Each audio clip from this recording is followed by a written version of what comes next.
ಶಾಂತಿ. ಮುರಳಿಯ ದಿನಾಂಕ 25/2/2026. ಪ್ರಾತಃ ಮುರಳಿ ಬಾಪ್ದಾದ ಮಧುಬನ. ತಂದೆ ತಿಳಿಸುತ್ತಾರೆ, ಮಧುರ ಮಕ್ಕಳೇ, ತಾವು ಬ್ರಾಹ್ಮಣರಿಂದ ದೇವತೆಗಳಾಗುತ್ತೀರ.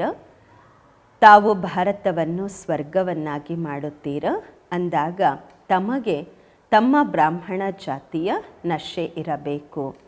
ಪ್ರಶ್ನೆ: ಸತ್ಯವಾದ ಬ್ರಾಹ್ಮಣರ ಮುಖ್ಯ ಗುರುತುಗಳು ಏನಾಗಿರುತ್ತವೆ? ಉತ್ತರ: ಸತ್ಯ ಬ್ರಾಹ್ಮಣರಿಗೆ ಈ ಪ್ರಪಂಚದ ಜೊತೆ ಸಂಬಂಧ ಮುರಿದು ಹೋಗಿರುತ್ತದೆ, ಅಂದರೆ ಲಂಗರ್ ದಾರ ಬಿಚ್ಚಿಕೊಂಡಿರುತ್ತದೆ. ಅವರು ಹೇಗೆ ಈ ಪ್ರಪಂಚವನ್ನು ಬಿಟ್ಟು ಬಿಟ್ಟಿರುತ್ತಾರೆ, ಭಿನ್ನವಾಗಿರುತ್ತಾರೆ. ಎರಡನೇದಾಗಿ ಸತ್ಯ ಬ್ರಾಹ್ಮಣರು ಯಾರು ಎಂದರೆ, ಯಾರು ಕೈಗಳಿಂದ ಕೆಲಸ ಮಾಡುತ್ತಿರುತ್ತಾರೆ, ಬುದ್ಧಿ ಸದಾ ತಂದೆಯ ನೆನಪಿನಲ್ಲಿರುತ್ತೆ, ಅಂದರೆ ಅರ್ಥ ಕರ್ಮಯೋಗಿಯಾಗಿರುತ್ತಾರೆ. ಮೂರನೇದಾಗಿ ಬ್ರಾಹ್ಮಣರು ಎಂದರೆ ಅರ್ಥ ಕಮಲ ಪುಷ್ಪದ ಸಮಾನ ಪವಿತ್ರವಾಗಿರುವಂತಹವರು. ನಾಲ್ಕನೆಯದಾಗಿ ಬ್ರಾಹ್ಮಣರು ಎಂದರೆ ಅರ್ಥ ಸದಾ ಆತ್ಮ ಅಭಿಮಾನಿಯಾಗಿರುವ ಪುರುಷಾರ್ಥ ಮಾಡುವವರು. ಐದನೇದು ಬ್ರಾಹ್ಮಣರು ಅಂದರೆ ಅರ್ಥ ಕಾಮ ಮಹಾಶತ್ರುವಿನ ಮೇಲೆ ವಿಜಯ ಪ್ರಾಪ್ತಿ ಮಾಡಿಕೊಳ್ಳುವವರು. ಓಂ ಶಾಂತಿ. ಆತ್ಮಿಕ ತಂದೆ ಆತ್ಮಿಕ ಮಕ್ಕಳಿಗೆ ತಿಳಿಸುತ್ತಾರೆ, ಮಕ್ಕಳು ಯಾರು? ಈ ಬ್ರಾಹ್ಮಣರು. ಇದನ್ನು ಎಂದಿಗೂ ಮರೆಯಬಾರದು. ನಾವು ಬ್ರಾಹ್ಮಣರಾಗಿದ್ದೇವೆ ಎಂಬುದನ್ನು ಮತ್ತು ದೇವತೆಗಳು ಆಗುವವರಾಗಿದ್ದೇವೆ, ಇದನ್ನು ಮರೆಯಬಾರದು. ವರ್ಣಗಳ ನೆನಪು ಮಾಡಬೇಕು. ಇಲ್ಲಿ ತಾವು ಪರಸ್ಪರದಲ್ಲಿ ಕೇವಲ ಬ್ರಾಹ್ಮಣರಿದ್ದೀರಾ. ಬ್ರಾಹ್ಮಣರಿಗೆ ಬೇಹದ್ದಿನ ತಂದೆ ಓದಿಸುತ್ತಾರೆ. ಈ ಬ್ರಹ್ಮರವರು ಓದಿಸುವುದಿಲ್ಲ, ಶಿವತಂದೆ ಓದಿಸುತ್ತಾರೆ ಬ್ರಹ್ಮರವರ ಮೂಲಕ. ಬ್ರಾಹ್ಮಣರಿಗೆ ಓದಿಸುತ್ತಾರೆ. ಶೂದ್ರರಿಂದ ಬ್ರಾಹ್ಮಣರಾಗದೆ ದೇವಿ ದೇವತೆಗಳಾಗಲು ಸಾಧ್ಯವಿಲ್ಲ. ಆಸ್ತಿಯಂತೂ ಶಿವತಂದೆಯಿಂದ ಸಿಗುವುದು. ಆ ಶಿವತಂದೆ ಎಲ್ಲರಿಗೂ ತಂದೆಯಾಗಿದ್ದಾರೆ. ಈ ಬ್ರಹ್ಮ ಬಾಬಾರವರಿಗೆ ಗ್ರೇಟ್ ಗ್ರ್ಯಾಂಡ್ ಫಾದರ್ ಎಂದು ಹೇಳಲಾಗುವುದು. ಲೌಕಿಕ ತಂದೆಯಂತೂ ಎಲ್ಲರಿಗೂ ಇರುತ್ತಾರೆ. ಪಾರಲೌಕಿಕ ತಂದೆಯನ್ನು ಭಕ್ತಿ ಮಾರ್ಗದಲ್ಲಿ ನೆನಪು ಮಾಡುತ್ತಾರೆ. ಈಗ ತಾವು ಮಕ್ಕಳು ತಿಳಿದುಕೊಂಡಿದ್ದೀರಾ, ಇವರಾಗಿದ್ದಾರೆ ಅಲೌಕಿಕ ತಂದೆ. ಈ ತಂದೆಯನ್ನು ಯಾರೂ ತಿಳಿದುಕೊಂಡಿಲ್ಲ.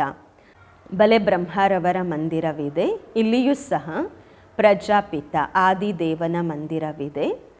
ಅವರಿಗೆ ಮಹಾವೀರ ಎಂದು ಕೆಲವರು ಹೇಳ್ತಾರೆ, ದೆಲ್ವಾಲ ಎಂದು ಹೃದಯವಂತರು ದಿಲ್ವಾಲ ಅಂತಲೂ ಹೇಳುತ್ತಾರೆ.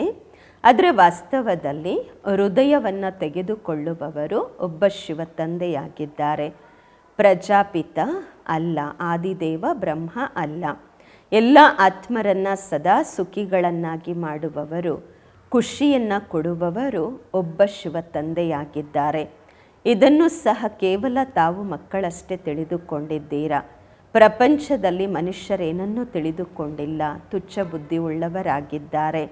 ನಾವು ಬ್ರಾಹ್ಮಣರೇ ಶಿವತಂದೆಯಿಂದ ಆಸ್ತಿ ಪಡೆಯುತ್ತಿದ್ದೇವೆ. ತಾವು ಸಹ ಗಳಿಗೆಗೂ ಮರೆತು ಹೋಗುತ್ತೀರಾ. ಇಟ್ಕೊಳ್ಳುವಂಥದ್ದು ಬಹಳ ಸಹಜ.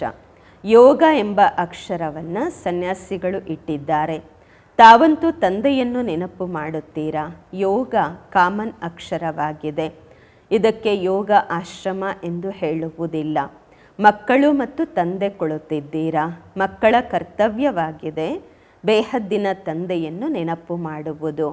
ನಾವು ಬ್ರಾಹ್ಮಣರಾಗಿದ್ದೇವೆ. ಶಿವ ತಂದೆ ತಾತನಿಂದ ಆಸ್ತಿ ಪಡೆಯುತ್ತಿದ್ದೇವೆ ಬ್ರಹ್ಮರವರ ಮೂಲಕ. ಆದ್ದರಿಂದ ಶಿವ ತಂದೆ ಹೇಳುತ್ತಾರೆ, ಎಷ್ಟು ಸಾಧ್ಯವೋ ಅಷ್ಟು ನೆನಪು ಮಾಡುತ್ತಾ ಇರಿ. ಚಿತ್ರಗಳನ್ನು ಬಲೆ ಇಟ್ಟುಕೊಳ್ಳಿ, ನೆನಪಿರತ್ತೆ. ಆಗ ನಾವು ಬ್ರಾಹ್ಮಣರಾಗಿದ್ದೇವೆ, ತಂದೆಯಿಂದ ಆಸ್ತಿ ಪಡೆಯುತ್ತೇವೆ. ಬ್ರಾಹ್ಮಣರು ಎಂದಾದರೂ ತಮ್ಮ ಜಾತಿಯನ್ನು ಮರೆಯುತ್ತಾರೆಯೇ? ತಾವು ಶೂದ್ರರ ಸಂಘದಲ್ಲಿ ಬರುವುದರಿಂದ ಬ್ರಾಹ್ಮಣತನವನ್ನು ಮರೆಯುತ್ತೀರಾ. ಬ್ರಾಹ್ಮಣರಂತೂ ದೇವತೆಗಳಿಗಿಂತಲೂ ಶ್ರೇಷ್ಠರು. ಏಕೆಂದರೆ ತಾವು ಬ್ರಾಹ್ಮಣರು ಜ್ಞಾನಪೂರ್ಣರಾಗಿದ್ದೀರಾ. ಭಗವಂತನಿಗೆ ತಿಳಿಸುವಂತಹವರು ಅಂತ ಹೇಳುತ್ತಾರಲ್ವ, ಅದರ ಅರ್ಥವನ್ನಂತೂ ತಿಳಿದುಕೊಂಡಿಲ್ಲ. ಆ ರೀತಿಯೂ ಅಲ್ಲ, ಎಲ್ಲರ ಮನಸ್ಸಿನಲ್ಲಿ ಏನಿದೆ ಎಂಬುದನ್ನು ಕುಳಿತು ನೋಡುತ್ತಾರೆ ಎಂದಲ್ಲ. ಅವರಿಗೆ ಸೃಷ್ಟಿಯ ಆದಿ ಮಧ್ಯ ಅಂತ್ಯದ ಜ್ಞಾನವಿದೆ. ಅವರು ಬೀಜರೂಪ ಆಗಿದ್ದಾರೆ. ವೃಕ್ಷದ ಆದಿ ಮಧ್ಯ ಅಂತ್ಯವನ್ನು ತಿಳಿದುಕೊಂಡಿದ್ದಾರೆ. ಅಂದಾಗ ಅಂತಹ ತಂದೆಯನ್ನು ಬಹಳ ನೆನಪು ಮಾಡಬೇಕು. ಇವರ ಆತ್ಮವೂ ಸಹ, ಬ್ರಹ್ಮ ತಂದೆಯೂ ಸಹ ಆ ಶಿವ ತಂದೆಯನ್ನೇ ನೆನಪು ಮಾಡುತ್ತಾರೆ. ಆ ತಂದೆ ಹೇಳುತ್ತಾರೆ, ಈ ಬ್ರಹ್ಮರವರು ಸಹ ನನ್ನನ್ನು ನೆನಪು ಮಾಡುತ್ತಾರೆ, ಆಗಲೇ ಪದವಿ ಪಡೆಯುತ್ತಾರೆ. ತಾವು ಸಹ ನೆನಪು ಮಾಡುತ್ತೀರಾ, ಆಗಲೇ ಪದವಿ ಪಡೆಯುತ್ತೀರಾ. ಮೊಟ್ಟ ಮೊದಲು ತಾವು ಅಶರೀರಿಯಾಗಿ ಬಂದಿದ್ದೀರಿ, ಈಗ ಪುನಃ ಅಶರೀರಿಯಾಗಿ ವಾಪಸ್ ಹೋಗಬೇಕು. ಬೇರೆ ಎಲ್ಲರೂ ತಮಗೆ ದುಃಖ ಕೊಡುವಂತಹವರಾಗಿದ್ದಾರೆ ಅಂದಾಗ ಅವರನ್ನು ಯಾಕೆ ನೆನಪು ಮಾಡುತ್ತೀರಾ? ನಾನು ನಿಮಗೆ ಸಿಕ್ಕಿದ್ದೇನೆ ಅಂದಾಗ ನಿಮ್ಮನ್ನು ನಾನು ಹೊಸ ಪ್ರಪಂಚದಲ್ಲಿ ಕರೆದುಕೊಂಡು ಹೋಗಲು ಬಂದಿದ್ದೇನೆ. ಅಲ್ಲಿ ಯಾವ ದುಃಖವೂ ಇರುವುದಿಲ್ಲ. ಅದಾಗಿದೆ ದೈವಿ ಸಂಬಂಧ. ಇಲ್ಲಿ ಮೊಟ್ಟ ಮೊದಲು ದುಃಖ ಆಗತ್ತೆ ಸ್ತ್ರೀ ಪುರುಷರ ಸಂಬಂಧದಲ್ಲಿ, ಏಕೆಂದರೆ ವಿಕಾರಿಗಳಾಗುತ್ತಾರೆ. ಈಗ ನಾನು ನಿಮ್ಮನ್ನು ಆ ಪ್ರಪಂಚಕ್ಕೆ ಯೋಗ್ಯರನ್ನಾಗಿ ಮಾಡುತ್ತಿದ್ದೇನೆ. ಅಲ್ಲಿ ವಿಕಾರದ ಮಾತೇ ಇರುವುದಿಲ್ಲ. ಕಾಮ ಮಹಾಶತ್ರು ಎಂಬ ಗಾಯನವಿದೆ. ಅದು ಆದಿ ಮಧ್ಯ ಅಂತ್ಯದಲ್ಲಿ ದುಃಖ ಕೊಡುತ್ತೆ. ಕ್ರೋಧಕ್ಕಾಗಿ ಆ ರೀತಿ ಹೇಳುವುದಿಲ್ಲ, ಆದಿ ಮಧ್ಯ ಅಂತ್ಯದಲ್ಲಿ ದುಃಖ ಕೊಡುತ್ತೆ ಎಂದು. ಕಾಮಕ್ಕೆ ಹೇಳ್ತಾರೆ, ಕಾಮವನ್ನು ಗೆಲ್ಲಬೇಕು.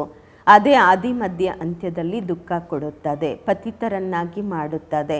ಪತಿತ ಎಂಬ ಅಕ್ಷರ ವಿಕಾರಕ್ಕೆ ಇಡಲಾಗುವುದು.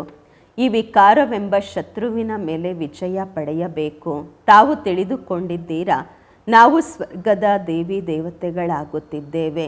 ಎಲ್ಲಿಯವರೆಗೆ ಈ ನಿಶ್ಚಯವಿರುವುದಿಲ್ಲ ಅಲ್ಲಿಯವರೆಗೆ ಏನನ್ನೂ ಪಡೆಯಲು ಆಗುವುದಿಲ್ಲ. ತಂದೆ ತಿಳಿಸುತ್ತಾರೆ, ಮನಸ ವಾಚ ಕರ್ಮಣ ತಾವು ಮಕ್ಕಳು ಆಕ್ಯುರೇಟ್ ಆಗಬೇಕು. ಪರಿಶ್ರಮವಿದೆ. ಪ್ರಪಂಚದಲ್ಲಿ ಇದು ಯಾರಿಗೂ ಗೊತ್ತಿಲ್ಲ. ತಾವು ಭಾರತವನ್ನು ಸ್ವರ್ಗವನ್ನಾಗಿ ಮಾಡುತ್ತೀರಾ ಎಂಬುದು ಮುಂದೆ ಹೋಗುತ್ತಾ ತಿಳಿದುಕೊಳ್ಳುತ್ತಾರೆ. ಎಲ್ಲರೂ ಬಯಸುತ್ತಾರೆ ಒಂದೇ ವಿಶ್ವ, ಒಂದು ರಾಜ್ಯ, ಒಂದು ಧರ್ಮ, ಒಂದು ಭಾಷೆ ಇರಬೇಕೆಂದು. ತಾವು ತಿಳಿಸಬಹುದು, ಸತ್ಯಯುಗದಲ್ಲಿ ಇಂದಿನಿಂದ 5000 ವರ್ಷಗಳಿಗೆ ಮೊದಲು ಒಂದು ರಾಜ್ಯ, ಒಂದು ಧರ್ಮ, ಅದಕ್ಕೆ ಸ್ವರ್ಗ ಎಂದು ಹೇಳಲಾಗುವುದು. ಅದು ಇತ್ತು. ರಾಮರಾಜ್ಯ ಮತ್ತು ರಾವಣ ರಾಜ್ಯವನ್ನು ಯಾರೂ ತಿಳಿದುಕೊಂಡಿಲ್ಲ. 100% ತುಚ್ಛ ಬುದ್ಧಿಯಿಂದ ಈಗ ತಾವು ಸ್ವಚ್ಛ ಬುದ್ಧಿ ಉಳ್ಳವರಾಗುತ್ತೀರಾ. ನಂಬರ್ ವಾರ್ ಪುರುಷಾರ್ಥದ ಅನುಸಾರವಾಗಿ ತಂದೆ ಕುಳಿತು ತಮಗೆ ಓದಿಸುತ್ತಾರೆ. ಕೇವಲ ತಂದೆಯ ಮತದಂತೆ ನಡೆಯಿರಿ. ತಂದೆ ಹೇಳುತ್ತಾರೆ, ಹಳೆಯ ಪ್ರಪಂಚದಲ್ಲಿ ಇರುತ್ತಾ ಕಮಲ ಪುಷ್ಪದ ಸಮಾನ ಪವಿತ್ರರಾಗಿ ಇರಿ. ತಂದೆಯಾದ ನನ್ನನ್ನು ನೆನಪು ಮಾಡಿರಿ. ತಂದೆ ಆತ್ಮರಿಗೆ ತಿಳಿಸುತ್ತಾರೆ. ನಾನು ಆತ್ಮರಿಗೆ ಓದಿಸಲು ಬಂದಿದ್ದೇನೆ ಈ ಕರ್ಮೇಂದ್ರಿಯಗಳ ಮೂಲಕ. ತಾವು ಆತ್ಮರು ಸಹ ಕರ್ಮೇಂದ್ರಿಯಗಳ ಮೂಲಕ ಕೇಳುತ್ತೀರಾ. ತಾವು ಮಕ್ಕಳು ಆತ್ಮ ಅಭಿಮಾನಿ ಆಗಬೇಕು. ಇದಂತೂ ಹಳೆಯ ಪ್ರಪಂಚ, ಹಳೆಯ ಶರೀರ, ಚೀಚಿ ಶರೀರವಾಗಿದೆ. ತಾವು ಬ್ರಾಹ್ಮಣರು ಪೂಜೆಗೆ ಯೋಗ್ಯರಾಗಿಲ್ಲ. ತಾವು ಗಾಯನಕ್ಕೆ ಯೋಗ್ಯರಾಗಿದ್ದೀರಾ. ಪೂಜೆಗೆ ಯೋಗ್ಯರು ದೇವತೆಗಳು. ತಾವು ಶ್ರೀಮತದಂತೆ ವಿಶ್ವವನ್ನು ಪವಿತ್ರ ಸ್ವರ್ಗವನ್ನಾಗಿ ಮಾಡುತ್ತೀರಾ. ಆದ್ದರಿಂದ ನಿಮ್ಮ ಗಾಯನವಿದೆ. ನಿಮಗೆ ಪೂಜೆ ಮಾಡಲು ಸಾಧ್ಯವಿಲ್ಲ, ಗಾಯನವಿದೆ. ಕೇವಲ ತಾವು ಬ್ರಾಹ್ಮಣರಿಗೆ, ದೇವತೆಗಳಿಗೆ ಅಲ್ಲ. ಗಾಯನವೂ ಪೂಜೆ ಎಲ್ಲ ದೇವತೆಗಳಿಗಾಗತ್ತೆ. ತಮಗೆ ಕೇವಲ ಗಾಯನವಿದೆ. ತಂದೆ ತಮ್ಮನ್ನು ಶೂದ್ರರಿಂದ ಬ್ರಾಹ್ಮಣರನ್ನಾಗಿ ಮಾಡುತ್ತಾರೆ. ಜಗದಂಬೆ ಮತ್ತು ಬ್ರಹ್ಮ ಆದಿದೇವನ ಮಂದಿರವನ್ನು ನಿರ್ಮಾಣ ಮಾಡುತ್ತಾರೆ. ಆದರೆ ಅವರಿಗಿದು ಗೊತ್ತಿಲ್ಲ ಇವರು ಯಾರು ಎಂದು. ಜಗತ್ಪಿತ ಅಂತೂ ಬ್ರಹ್ಮ ಆದರೂ ಅಲ್ವಾ, ಅವರಿಗೆ ದೇವತೆ ಎಂದು ಹೇಳುವುದಿಲ್ಲ. ದೇವತೆಗಳ ಆತ್ಮ ಮತ್ತು ಶರೀರ ಎರಡೂ ಪವಿತ್ರವಾಗಿರುತ್ತೆ. ಈಗ ತಾವು ಆತ್ಮ ಪವಿತ್ರವಾಗುತ್ತಿದ್ದೀರಾ, ಪವಿತ್ರ ಶರೀರ ಇಲ್ಲ. ಈಗ ತಾವು ಈಶ್ವರನ ಮತದಂತೆ ಭಾರತವನ್ನು ಸ್ವರ್ಗವನ್ನಾಗಿ ಮಾಡುತ್ತಿದ್ದೀರಾ. ತಾವೇ ಸ್ವರ್ಗಕ್ಕೆ ಯೋಗ್ಯರಾಗುತ್ತಿದ್ದೀರಾ. ಅವಶ್ಯವಾಗಿ ಸತೋ ಪ್ರಧಾನರಾಗಬೇಕು. ಕೇವಲ ತಾವು ಬ್ರಾಹ್ಮಣರೇ ಇದ್ದೀರಾ. ತಮಗೆ ತಂದೆ ಕುಳಿತು ಓದಿಸುತ್ತಿದ್ದಾರೆ. ಬ್ರಾಹ್ಮಣರ ವೃಕ್ಷ ವೃದ್ಧಿಯಾಗುತ್ತಾ ಇರುವುದು. ಬ್ರಾಹ್ಮಣರು ಯಾರು ಪಕ್ಕಾ ಆಗುತ್ತಾರೆ ಅವರು ಮತ್ತೆ ಹೋಗಿ ದೇವತೆಗಳಾಗುತ್ತಾರೆ. ಇದು ಹೊಸ ವೃಕ್ಷವಾಗಿದೆ. ಮಾಯೆಯ ಬಿರುಗಾಳಿಯೂ ಸಹ ಈ ವೃಕ್ಷಕ್ಕೆ ಬರುತ್ತದೆ. ಸತ್ಯಯುಗದಲ್ಲಿ ಯಾವ ಬಿರುಗಾಳಿಯೂ ಬರುವುದಿಲ್ಲ. ಇಲ್ಲಿ ಮಾಯೆ ಬಾಬಾರವರ ನೆನಪಿನಲ್ಲಿ ಇರಲು ಬಿಡುವುದಿಲ್ಲ. ನಾವು ಬಯಸುತ್ತೇವೆ ಬಾಬಾರವರ ನೆನಪಿನಲ್ಲಿರಬೇಕೆಂದು, ತಮೋ ಪ್ರಧಾನರಿಂದ ಸತೋ ಪ್ರಧಾನವಾಗಬೇಕೆಂದು. ಪೂರ್ತಿ ಆಧಾರ ನೆನಪಿನ ಮೇಲೆ ಇದೆ. ಭಾರತದ ಪ್ರಾಚೀನ ಯೋಗ ಬಹಳ ಪ್ರಸಿದ್ಧವಿದೆ. ಹೊರದೇಶದವರು ಸಹ ಬಯಸುತ್ತಾರೆ ಪ್ರಾಚೀನ ಯೋಗವನ್ನು ಯಾರಾದರೂ ಬಂದು ಕಲಿಸಬೇಕೆಂದು. ಈಗ ಯೋಗವೂ ಸಹ 2 ಪ್ರಕಾರದ್ದು ಇದೆ. ಒಂದು ಹಠಯೋಗ, ಮತ್ತೊಂದು ರಾಜಯೋಗ. ಅವರೆಲ್ಲ ಹಠಯೋಗಿಗಳು, ತಾವು ರಾಜಯೋಗಿಗಳಾಗಿದ್ದೀರಾ. ಇದು ಭಾರತದ ಪ್ರಾಚೀನ ರಾಜಯೋಗವಾಗಿದೆ. ಇದನ್ನು ತಂದೆಯೇ ಬಂದು ಕಲಿಸುತ್ತಿದ್ದಾರೆ. ಕೇವಲ ಗೀತೆಯಲ್ಲಿ ತಂದೆಗೆ ಬದಲಾಗಿ ಕೃಷ್ಣನ ಹೆಸರನ್ನು ಬರೆದಿದ್ದಾರೆ. ಎಷ್ಟು ವ್ಯತ್ಯಾಸವಾಗಿದೆ. ಶಿವ ಜಯಂತಿ ಆಗುವುದು ಅಂದಾಗ ನಿಮ್ಮ ವೈಕುಂಠದ ಜಯಂತಿಯೂ ಆಗುವುದು, ಅದರಲ್ಲಿ ಶ್ರೀಕೃಷ್ಣನ ರಾಜ್ಯ ನಡೆಯುವುದು. ತಾವು ತಿಳಿದುಕೊಂಡಿದ್ದೀರಾ, ಶಿವ ತಂದೆಯ ಜಯಂತಿ ಆಯಿತೆಂದರೆ ಗೀತೆಯ ಜಯಂತಿಯೂ ಆಗುವುದು, ವೈಕುಂಠದ ಜಯಂತಿಯೂ ಆಗುವುದು. ಅದರಲ್ಲಿ ತಾವು ಪವಿತ್ರರಾಗುತ್ತೀರಾ. ಕಲ್ಪದ ಮೊದಲಿನಂತೆ ಸ್ಥಾಪನೆ ಮಾಡಲಾಗುತ್ತಿದೆ. ಈಗ ತಂದೆ ಹೇಳುತ್ತಾರೆ, ನನ್ನನ್ನು ನೆನಪು ಮಾಡಿ. ನೆನಪು ಮಾಡದೇ ಇರುವುದರಿಂದ ಮಾಯೆ ಒಂದಲ್ಲ ಒಂದು ವಿಕರ್ಮವನ್ನು ಮಾಡಿಸುತ್ತದೆ. ನೆನಪೇ ಮಾಡುವುದಿಲ್ಲ ಅಂದಾಗ ಪೆಟ್ಟು ಬೀಳುತ್ತದೆ. ನೆನಪಿನಲ್ಲಿ ಇರುವುದರಿಂದ ಪೆಟ್ಟು ತಿನ್ನುವುದಿಲ್ಲ. ಇದು ಬಾಕ್ಸಿಂಗ್ ನಡೆಯುತ್ತೆ, ಮಾಯೆಯ ಜೊತೆ ಬಾಕ್ಸಿಂಗ್ ನಡೆಯುತ್ತೆ. ತಾವು ತಿಳಿದುಕೊಂಡಿದ್ದೀರಾ, ನಮ್ಮ ಶತ್ರುಗಳು ಯಾರು ಮನುಷ್ಯರಲ್ಲ, ರಾವಣ ಶತ್ರುವಾಗಿದ್ದಾರೆ. ತಂದೆ ಹೇಳುತ್ತಾರೆ, ಈ ಸಮಯದ ವಿವಾಹವೂ ಸಹ ಬರ್ಬಾದಿಯಾಗಿದೆ. ಪರಸ್ಪರದಲ್ಲಿ ಒಬ್ಬರಿಗೊಬ್ಬರು ಬರ್ಬಾದಿನೇ ಮಾಡಿಕೊಳ್ಳುತ್ತಾರೆ, ಪತಿತರನ್ನಾಗಿ ಮಾಡುತ್ತಾರೆ. ಈಗ ಪಾರಲೌಕಿಕ ತಂದೆ ಆಜ್ಞೆ ಹೊರಡಿಸುತ್ತಿದ್ದಾರೆ, ಮಕ್ಕಳೇ, ಕಾಮ ಮಹಾಶತ್ರುವಾಗಿದೆ, ಅದರ ಮೇಲೆ ವಿಜಯವನ್ನು ಪಡೆಯಿರಿ. ಪವಿತ್ರತೆಯ ಪ್ರತಿಜ್ಞೆ ಮಾಡಿರಿ. ಯಾವುದೇ ಪತಿತ ಕಾರ್ಯ ಮಾಡಬೇಡಿ, ಪತಿತರಾಗಬೇಡಿ. ಜನ್ಮ ಜನ್ಮಾಂತರದಿಂದ ತಾವು ಪತಿತರಾಗಿದ್ದೀರಾ ಈ ವಿಕಾರದಿಂದ. ಆದ್ದರಿಂದ ಕಾಮ ಮಹಾಶತ್ರು ಎಂದು ಹೇಳಲಾಗುವುದು. ಸಾಧು ಸಂತರೆಲ್ಲರೂ ಹೇಳುತ್ತಾರೆ, ಪತಿತ ಪಾವನ ಬನ್ನಿ ಎಂದು. ಸತ್ಯಯುಗದಲ್ಲಿ ಯಾರೂ ಪತಿತರು ಇರುವುದಿಲ್ಲ. ತಂದೆ ಬಂದು ಜ್ಞಾನದಿಂದ ಸರ್ವರ ಸದ್ಗತಿ ಮಾಡುತ್ತಾರೆ. ಈಗ ಎಲ್ಲರೂ ದುರ್ಗತಿಯಲ್ಲಿ ಇದ್ದಾರೆ. ಜ್ಞಾನ ಕೊಡುವವರು ಯಾರೂ ಇಲ್ಲ. ಜ್ಞಾನ ಕೊಡುವವರು ಒಬ್ಬ ಜ್ಞಾನಸಾಗರ ತಂದೆಯಾಗಿದ್ದಾರೆ. ಜ್ಞಾನದಿಂದ ದಿನ ಆಗುವುದು. ದಿನ ಆಗಿದೆ ರಾಮನದು, ರಾತ್ರಿಯಾಗಿದೆ ರಾವಣನದು. ಈ ಅಕ್ಷರಗಳನ್ನು ಯಥಾರ್ಥವಾಗಿ ತಾವು ಮಕ್ಕಳಷ್ಟೇ ತಿಳಿದುಕೊಂಡಿದ್ದೀರಾ. ಕೇವಲ ಪುರುಷಾರ್ಥದಲ್ಲಿ ಬಲಹೀನತೆ ಇದೆ. ತಂದೆಯಂತೂ ಬಹಳ ಒಳ್ಳೆಯ ರೀತಿಯಿಂದ ತಿಳಿಸುತ್ತಾರೆ. ತಾವು 84 ಜನ್ಮಗಳನ್ನು ಪೂರ್ಣ ಮಾಡಿದ್ದೀರಾ.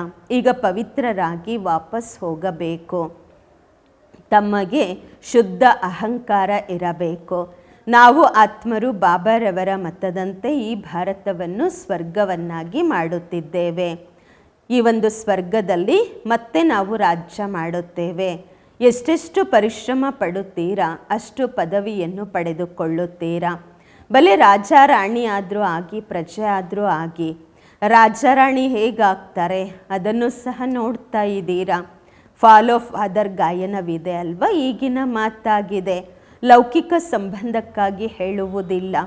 ಈ ತಂದೆ ಮತ ಕೊಡುತ್ತಾರೆ, ಮಕ್ಕಳೇ, ನನ್ನನ್ನು ನೆನಪು ಮಾಡಿದ್ದೇ ಆದರೆ ವಿಕರ್ಮ ವಿನಾಶವಾಗುವುದು. ತಾವು ತಿಳಿದುಕೊಂಡಿದ್ದೀರಾ, ನಾವು ಈಗ ಶ್ರೀಮತದಂತೆ ನಡೆಯುತ್ತಿದ್ದೇವೆ. ಅನೇಕರ ಸೇವೆ ಮಾಡಬೇಕು. ಬಾಬಾ ಹೇಳ್ತಾರೆ, ಮಕ್ಕಳೇ, ತಂದೆಯ ಬಳಿ ಬಂದಿದ್ದೀರಾ ಅಂದಾಗ ಶಿವತಂದೆಯೂ ಸಹ ಜ್ಞಾನದಿಂದ ತಮ್ಮ ಪಾಲನೆ ಮಾಡುತ್ತಾರೆ. ಇವರು ಸಹ ಕಲಿತಾರೆ ಅಲ್ವಾ. ಶಿವಬಾಬಾ ಹೇಳ್ತಾರೆ, ನಾನು ಬರ್ತೀನಿ ಬೆಳಗಿನ ಜಾವ, ಒಳ್ಳೆಯದು. ಮತ್ತು ಯಾರ ಜೊತೆ ಎಲ್ಲಾದರೂ ಮಿಲನ ಮಾಡಬೇಕಾದ್ರೆ ಮತ್ತೆ ಬರ್ತೀನಿ ಅಂದಾಗ ಏನು ಇದನ್ನು ತಿಳಿಸ್ಲಿಕ್ಕಾಗೋದಿಲ್ವಾ, ಜ್ಞಾನ ಹೇಳಲಿಕ್ಕಾಗಲ್ವಾ ಅಂತಾರೆ ಬಾಬಾ.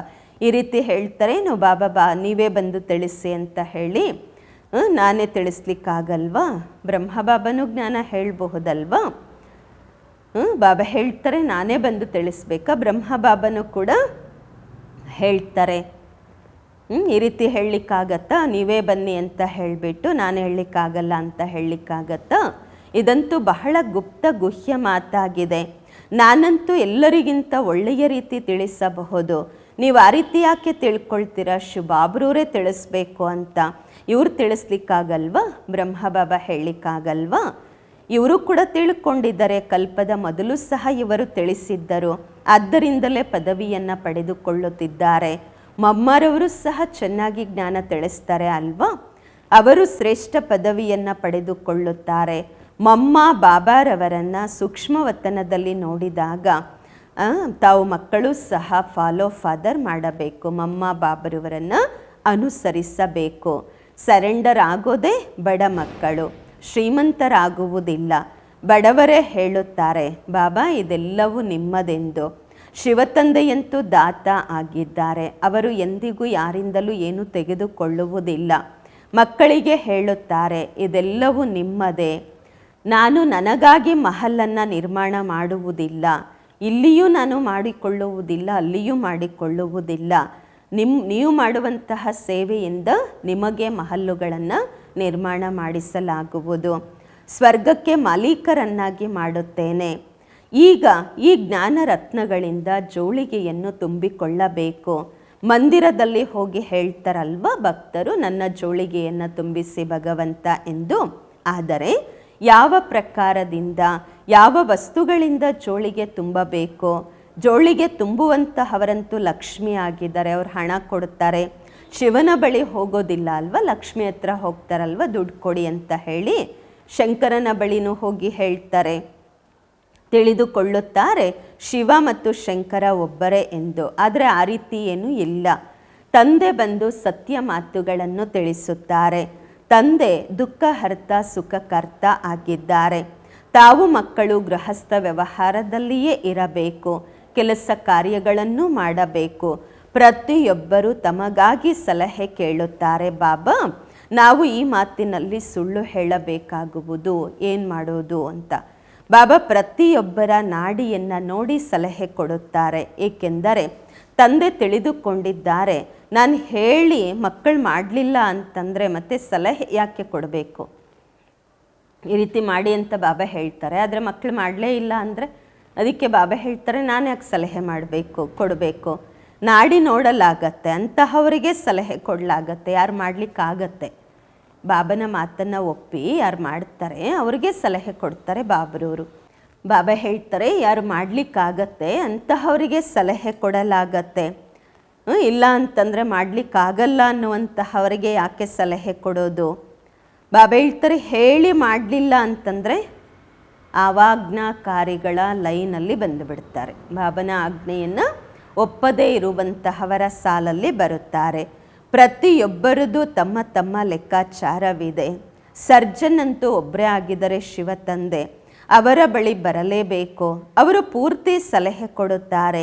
ತಾವೆಲ್ಲರೂ ಕೇಳಬೇಕು, ಬಾಬಾ ಈ ಪರಿಸ್ಥಿತಿಯಲ್ಲಿ ನಾವು ಹೇಗೆ ನಡಿಬೇಕು, ಈಗೇನು ಮಾಡೋದು ಎಂದು. ತಂದೆ ಸ್ವರ್ಗದಲ್ಲಂತೂ ಕರೆದುಕೊಂಡು ಹೋಗುತ್ತಾರೆ. ತಾವು ತಿಳಿದುಕೊಂಡಿದ್ದೀರಾ, ನಾವು ಸ್ವರ್ಗವಾಸಿಗಳಂತೂ ಆಗುವವರಿದ್ದೇವೆ. ಈಗ ನಾವು ಸಂಗಮವಾಸಿಗಳಾಗಿದ್ದೇವೆ. ಈಗ ತಾವು ಸ್ವರ್ಗದಲ್ಲೂ ಇಲ್ಲ, ನರಕದಲ್ಲೂ ಇಲ್ಲ, ಸಂಗಮದಲ್ಲಿ. ಯಾರು ಬ್ರಾಹ್ಮಣರಾಗಿದ್ದಾರೆ ಅವರ ಲಂಗರ್ ಈ ಚೀಚಿ ಪ್ರಪಂಚದಿಂದ ಬಿಚ್ಚಿ ಹೋಗಿದೆ. ಅಂದರೆ ಸಂಬಂಧ ಜೋಡಣೆಯಾಗಿಲ್ಲ, ಬಿಚ್ಚಿ ಹೋಗಿದೆ, ಮುರಿದು ಹೋಗಿದೆ. ತಾವು ಕಲಿಯುಗಿ ಪ್ರಪಂಚದ ದಡವನ್ನು ಬಿಟ್ಟಿದ್ದೀರಾ. ಕೆಲವರು ಬ್ರಾಹ್ಮಣರು ತೀಕ್ಷ್ಣವಾಗಿ ಹೋಗ್ತಿರ್ತಾರೆ ನೆನಪಿನ ಯಾತ್ರೆಯಲ್ಲಿ, ಕೆಲವರು ಕಡಿಮೆ ಇರ್ತಾರೆ, ಕೆಲವರು ಬಾಬರೂರ ಕೈಯನ್ನೇ ಬಿಟ್ಟು ಬಿಡುತ್ತಾರೆ. ಅಂದರೆ ಅರ್ಥ ಮತ್ತೆ ಕಲಿಯುಗದಲ್ಲಿ ಹೊರಟೋಗ್ತಾರೆ. ತಾವು ತಿಳಿದುಕೊಂಡಿದ್ದೀರಾ, ಅಂಬಿಗ ನಮ್ಮನ್ನು ಈಗ ಕರೆದುಕೊಂಡು ಹೋಗುತ್ತಿದ್ದಾರೆ. ಅವರು ಈ ಯಾತ್ರೆ ಮಾಡಿಸುತ್ತಿದ್ದಾರೆ. ಅಲ್ಲಿ ಲೌಕಿಕದಲ್ಲಿ ಅನೇಕ ಪ್ರಕಾರದ ಯಾತ್ರೆಗಳಿವೆ. ನಿಮ್ಮದು ಒಂದೇ ಯಾತ್ರೆಯಾಗಿದೆ, ಬಿಲ್ಕುಲ್ ಭಿನ್ನವಾದ ಯಾತ್ರೆಯಾಗಿದೆ. ಬಿರುಗಾಳಿಗಳು ಬರುತ್ತೆ, ತಂದೆಯ ನೆನಪನ್ನು ಮುರಿಸ್ಲಿಕ್ಕೋಸ್ಕರ ಬಿರುಗಾಳಿ ಬರುತ್ತೆ. ಈ ನೆನಪಿನ ಯಾತ್ರೆಯನ್ನು ಒಳ್ಳೆಯ ರೀತಿ ಪಕ್ಕಾ ಮಾಡಿಕೊಳ್ಳಿ, ಪರಿಶ್ರಮ ಪಡಿ. ತಾವು ಕರ್ಮಯೋಗಿ ಆಗಿದ್ದೀರಾ. ಎಷ್ಟು ಸಾಧ್ಯವೋ ಅಷ್ಟು ಕೈಗಳಿಂದ ಕೆಲಸ ಮಾಡುತ್ತಾ ಇರಿ. ತಂದೆಯನ್ನು ಬುದ್ಧಿಯಿಂದ ಮನಸ್ಸಿನಿಂದ ನೆನಪು ಮಾಡುತ್ತಾ ಇರಿ. ಅರ್ಧ ಕಲ್ಪ ತಾವು ಪ್ರಿಯತಮೆಯರು, ಒಬ್ಬ ಪ್ರಿಯತಮ ಶಿವನನ್ನು ನೆನಪು ಮಾಡುತ್ತಾ ಬಂದಿದ್ದೀರಾ. ಬಾಬಾ, ಇಲ್ಲಿ ಬಹಳ ದುಃಖ ಇದೆ. ಈಗ ನಮ್ಮನ್ನು ಸುಖಧಾಮದ ಮಾಲೀಕರನ್ನಾಗಿ ಮಾಡಿ. ನೆನಪಿನ ಯಾತ್ರೆಯಲ್ಲಿ ಇದ್ದಾಗ ನಿಮ್ಮ ಪಾಪಗಳೆಲ್ಲ ಭಸ್ಮವಾಗುತ್ತವೆ. ತಾವೇ ಸ್ವರ್ಗದ ಆಸ್ತಿಯನ್ನು ಪಡೆದಿದ್ದೀರಿ, ಈಗ ಕಳೆದುಕೊಂಡಿದ್ದೀರಾ, ಪುನಃ ಈಗ ಪಡೆದುಕೊಳ್ಳುತ್ತೀರಾ. ಭಾರತ ಸ್ವರ್ಗವಾಗಿತ್ತು, ಆದ್ದರಿಂದಲೇ ಹೇಳಲಾಗುತ್ತೆ ಪ್ರಾಚೀನ ಭಾರತ ಎಂದು. ಭಾರತಕ್ಕೆ ಬಹಳ ಗೌರವ ಕೊಡುತ್ತಾರೆ. ಎಲ್ಲದಕ್ಕಿಂತ ದೊಡ್ಡದು ಭಾರತ, ಎಲ್ಲದಕ್ಕಿಂತ ಹಳೆಯದು. ಈಗಂತೂ ಭಾರತ ಎಷ್ಟು ಬಡ ದೇಶವಾಗಿದೆ, ಆದ್ದರಿಂದ ಎಲ್ಲರೂ ಭಾರತಕ್ಕೆ ಸಹಯೋಗ ಕೊಡುತ್ತಾರೆ. ಅವರಂತೂ ತಿಳಿದುಕೊಳ್ಳುತ್ತಾರೆ ನಿಮ್ಮ ಬಳಿ ಬಹಳ ದವಸ ಧಾನ್ಯವಾಗುವುದೆಂದು. ಅಲ್ಲಿಂದ ತರಿಸೋ ಅವಶ್ಯಕತೆಯೇ ಇರುವುದಿಲ್ಲ, ಇಲ್ಲೇ ಜಾಸ್ತಿ ಬೆಳೆದ್ಬಿಟ್ರೆ ಅಲ್ವಾ. ಇದಂತೂ ನೀವು ತಿಳಿದುಕೊಂಡಿದ್ದೀರಾ. ವಿನಾಶ ಸನ್ಮುಖದಲ್ಲಿ ನಿಂತಿದೆ. ಯಾರು ಒಳ್ಳೆಯ ರೀತಿ ತಿಳಿದುಕೊಳ್ಳುತ್ತಾರೆ ಅವರಿಗೆ ಆಂತರಿಕದಲ್ಲಿ ತುಂಬ ಖುಷಿ ಇರುತ್ತೆ. ಪ್ರದರ್ಶನೆಯಲ್ಲಿ ಎಷ್ಟೊಂದು ಜನ ಬರ್ತಾರೆ, ಹೇಳ್ತಾರೆ ನೀವು ಸತ್ಯ ಹೇಳ್ತೀರಾ ಎಂದು. ಆದರೆ ನಾವು ತಂದೆಯಿಂದ ಆಸ್ತಿ ಪಡಿಬೇಕು, ಅದು ಬುದ್ಧಿಯಲ್ಲಿ ಬರೋದೇ ಇಲ್ಲ, ಇದನ್ನು ತಿಳ್ಕೊಳ್ಳೋದೇ ಇಲ್ಲ. ಇಲ್ಲಿಂದ ಹೊರಗೆ ಹೋದರೆ ಸಮಾಪ್ತಿ, ಮರೆಯುತ್ತಾರೆ. ತಾವು ತಿಳಿದುಕೊಂಡಿದ್ದೀರಾ, ಬಾಬಾರವರು ನಮ್ಮನ್ನು ಸ್ವರ್ಗದಲ್ಲಿ ಕರೆದುಕೊಂಡು ಹೋಗುತ್ತಾರೆ. ಅಲ್ಲಿ ಗರ್ಭ ಜೈಲಿರೋದಿಲ್ಲ, ಮತ್ತು ಜೈಲು ಇರಲ್ಲ, ಗರ್ಭ ಜೈಲು ಇರಲ್ಲ. ಈಗ ಜೈಲಿನ ಯಾತ್ರೆಯು ಎಷ್ಟು ಸಹಜವಾಗಿಬಿಟ್ಟಿದೆ. ಮತ್ತು ಸತ್ಯಯುಗದಲ್ಲಿ ಎಂದಿಗೂ ಜೈಲಿನ ಮುಖ ನೋಡೋದಕ್ಕೂ ಸಹ ಸಿಗೋದಿಲ್ಲ. ಜೈಲೇ ಇರೋದಿಲ್ಲ, ಎರಡೂ ಜೈಲು ಇರಲ್ಲ, ಸ್ಥೂಲ ಜೈಲು ಇರಲ್ಲ, ಗರ್ಭ ಜೈಲು ಇರಲ್ಲ. ಇಲ್ಲಿ ಎಲ್ಲರೂ ಮಾಯೆಯ ಪಂಜರದಲ್ಲಿದ್ದಾರೆ. ದೊಡ್ಡ ದೊಡ್ಡ ಬಾಬಾ ಹೇಳ್ತಾರೆ ಹೇಗೆ ಸಮಾಪ್ತಿ ಮಾಡಿಬಿಡುತ್ತೆ, ದೊಡ್ಡ ದೊಡ್ಡವರಿಂದನೂ ತಪ್ಪು ಮಾಡಿಸ್ಬಿಡುತ್ತೆ ಮಾಯೆ. ಇವತ್ತು ಬಹಳ ಗೌರವ ಕೊಡ್ತಿರ್ತಾರೆ, ನಾಳೆ ಆ ಒಂದು ಗೌರವವೇ ಸಮಾಪ್ತಿ ಆಗಿಬಿಟ್ಟಿರುತ್ತೆ. ಇವತ್ತು ಪ್ರತಿಯೊಂದು ಮಾತು ಕ್ವಿಕ್ ಆಗಿರುತ್ತೆ, ಮೃತ್ಯುನೂ ಸಹ ಕ್ವಿಕ್ಕಾಗಿಯೇ ಬರುತ್ತೆ ಅಲ್ವಾ. ಸತ್ಯಯುಗದಲ್ಲಿ ಆ ರೀತಿ ಯಾವ ಉಪದ್ರವವೂ ಇರುವುದಿಲ್ಲ. ಮುಂದೆ ಹೋಗುತ್ತಾ ಏನೆಲ್ಲ ಆಗತ್ತೆ ತಾವು ನೋಡುತ್ತೀರಾ. ಬಹಳ ಭಯಂಕರ ದೃಶ್ಯಗಳಿರುತ್ತವೆ. ತಾವು ಮಕ್ಕಳಿಗೆ ಸಾಕ್ಷಾತ್ಕಾರವೂ ಆಗುವುದು. ಮಕ್ಕಳಿಗಾಗಿ ಮುಖ್ಯವಾಗಿ ನೆನಪಿನ ಯಾತ್ರೆ ಇದೆ. ಒಳ್ಳೆಯದು. ಮಧುರಾತಿ ಮಧುರ ಅಗಲಿ ಹೋಗಿ ಮರಳಿ ಸಿಕ್ಕಿರುವ ಮಕ್ಕಳ ಪ್ರತಿಯಾಗಿ ಮಾತ್ಪಿತಾ ಬಾಪ್ ದಾದಾರವರ ನೆನಪು, ಪ್ರೀತಿ, ಬೆಳಗಿನ ವಂದನೆಗಳು. ಆತ್ಮಿಕ ಮಕ್ಕಳಿಗೆ ಆತ್ಮಿಕ ತಂದೆಯ ನಮಸ್ಕಾರಗಳು. ನಾವು ಆತ್ಮಿಕ ಮಕ್ಕಳಿಂದ ಆತ್ಮಿಕ ಮಾತ್ಪಿತಾ ಬಾಪ್ ದಾದಾರವರಿಗೆ ನೆನಪು, ಪ್ರೀತಿ, ಬೆಳಗಿನ ವಂದನೆಗಳು ಹಾಗೂ ನಮಸ್ಕಾರಗಳು. ಧಾರಣೆಗಾಗಿ ಮುಖ್ಯ ಸಾರ. ಫಸ್ಟ್ ಪಾಯಿಂಟು, ಮನಸ್ಸ ವಾಚ ಕರ್ಮಣ ಬಹಳ ಬಹಳ ಆಕ್ಯುರೇಟ್ ಆಗಬೇಕು. ಬ್ರಾಹ್ಮಣರಾಗಿ ಯಾವುದೇ ಶೂದ್ರರ ಕರ್ಮವನ್ನು ಮಾಡಬಾರದು.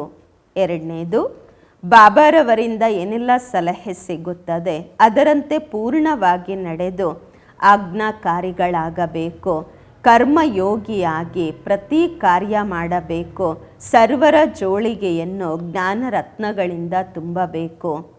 ವರದಾನ, ಡಬಲ್ ಲೈಟ್ ಆಗಿ ಕರ್ಮಾತೀತ ಅವಸ್ಥೆಯ ಅನುಭವ ಮಾಡುವಂತಹ ಕರ್ಮಯೋಗಿ ಆಗಿರಿ. ಡಬಲ್ ಲೈಟ್ ಆಗಿ ಕರ್ಮಾತೀತ ಅವಸ್ಥೆಯ ಅನುಭವ ಮಾಡುವಂತಹ ಕರ್ಮಯೋಗಿ ಆಗಿರಿ.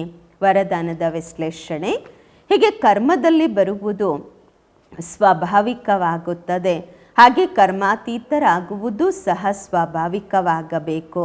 ಇದಕ್ಕಾಗಿ ಡಬಲ್ ಲೈಟ್ ಆಗಿರಿ. ಡಬಲ್ ಲೈಟ್ ಆಗಿರಲು ಕರ್ಮ ಮಾಡುತ್ತಾ ಸ್ವಯಂವನ್ನು ಟ್ರಸ್ಟಿ ಎಂದು ತಿಳಿದುಕೊಳ್ಳಿ ಮತ್ತು ಆತ್ಮಿಕ ಸ್ಥಿತಿಯಲ್ಲಿ ಇರುವ ಅಭ್ಯಾಸ ಮಾಡಿರಿ. ಈ ಎರಡು ಮಾತುಗಳ ಗಮನ ಇಟ್ಟುಕೊಳ್ಳುವುದರಿಂದ ಸೆಕೆಂಡಿನಲ್ಲಿ ಕರ್ಮಾತೀತ, ಸೆಕೆಂಡಿನಲ್ಲಿ ಕರ್ಮಯೋಗಿ ಆಗುತ್ತೀರಾ. ನಿಮಿತ್ತ ಮಾತ್ರವಾಗಿ ಕರ್ಮ ಮಾಡಲು ಕರ್ಮಯೋಗಿಯಾಗಿರಿ ಮತ್ತು ಕರ್ಮಾತೀತ ಸ್ಥಿತಿಯ ಅನುಭವ ಮಾಡಿರಿ. ಸ್ಲೋಗನ್, ಯಾರ ಮನಸ್ಸು ದೊಡ್ಡದಾಗಿರುತ್ತೆ ಅವರಿಗಾಗಿ ಅಸಂಭವ ಕಾರ್ಯವೂ ಸಹ ಸಂಭವವಾಗುವುದು. ಯಾರ ಹೃದಯ ದೊಡ್ಡದಾಗಿರುತ್ತೆ, ಯಾರ ಮನಸ್ಸು ದೊಡ್ಡದಾಗಿರುತ್ತೆ ಅವರಿಗಾಗಿ ಅಸಂಭವ ಕಾರ್ಯವೂ ಸಹ ಸಂಭವವಾಗುವುದು. ಅವ್ಯಕ್ತ ಇಶಾರೆ. ಏಕತೆ ಮತ್ತು ವಿಶ್ವಾಸದ ವಿಶೇಷತೆಯ ಮೂಲಕ ಸಫಲತಾ ಸಂಪನ್ನರಾಗಿರಿ. ನಿಮ್ಮಲ್ಲಿ ಏನೆಲ್ಲ ವಿಶೇಷತೆಗಳಿವೆ ಅವುಗಳನ್ನು ಸನ್ಮುಖದಲ್ಲಿಟ್ಟುಕೊಳ್ಳಿ, ಬಲಹೀನತೆಗಳನ್ನು ಅಲ್ಲ. ಅಂದಾಗ ತಮ್ಮಲ್ಲಿ ತಾವು ವಿಶ್ವಾಸ ಬರುವುದು. ವಿಶೇಷತೆಗಳನ್ನೇ ನೋಡಿದಾಗ, ಬಲಹೀನತೆಗಳನ್ನು ನೋಡದೇ ಇದ್ದಾಗ ತಮ್ಮಲ್ಲಿ ತಮಗೆ ನಂಬಿಕೆ ಬರುತ್ತೆ, ವಿಶ್ವಾಸ ಬರುತ್ತೆ. ಬಲಹೀನತೆಯ ಮಾತುಗಳನ್ನು ಜಾಸ್ತಿ ಯೋಚಿಸಬೇಡಿ, ಆಗ ಸದಾ ಖುಷಿಯಲ್ಲಿ ಮುಂದುವರಿಯುತ್ತಿರುತ್ತೀರಾ. ಪ್ರಾಕ್ಟಿಕಲಲ್ಲಿ ಅನೇಕ ದೇಶ, ಅನೇಕ ಭಾಷೆ, ಅನೇಕ ರೂಪ, ಬಣ್ಣ ಇದೆ. ಆದರೆ ಅನೇಕತೆಯಲ್ಲಿಯೂ ಸಹ ಎಲ್ಲರ ಮನಸ್ಸಿನಲ್ಲಿ ಏಕತೆ ಇದೆ ಅಲ್ವಾ? ಏಕೆಂದರೆ ಮನಸ್ಸಿನಲ್ಲಿ ಒಬ್ಬ ತಂದೆ ಇದ್ದಾರೆ. ಒಬ್ಬ ತಂದೆಯ ಶ್ರೀಮತದಂತೆ ನಡೆಯುವವರಾಗಿದ್ದೀರಾ. ಅನೇಕ ಭಾಷೆಗಳಲ್ಲಿದ್ದರೂ ಸಹ ಮನಸ್ಸಿನ ಹಾಡು, ಮನಸ್ಸಿನ ಭಾಷೆ ಒಂದೇ ಆಗಿದೆ. ಓಂ ಶಾಂತಿ.